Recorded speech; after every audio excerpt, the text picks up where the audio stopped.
हज़रत अबू सईद साद बिन मालिक खुदरी रज़ी अल्लाह ताला अन्हु से मरवी है कि हुज़ूर ख़ातमुन नबीय्यीन अलैहिस्सलातु वस्सलाम ने इरशाद फरमाया,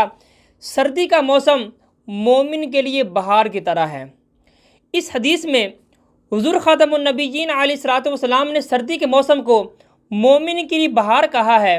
कि जिस तरह बहार के मौसम में सब्ज़ा और ज़मीन की पैदावार में बाकसरत होने की वजह से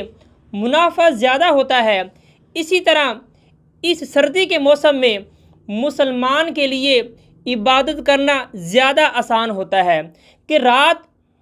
लंबी होने की वजह से सुबह तहज्जुद की नमाज को अदा करने में आसानी होती है और दिन छोटे होने की वजह से मुसलमान रोज़ा आसानी से रख सकता है। इसलिए हुज़ूर ख़ातमुन नबीय्यीन अलैहिस्सलातु वस्सलाम ने मौसम सरमा को सर्दी के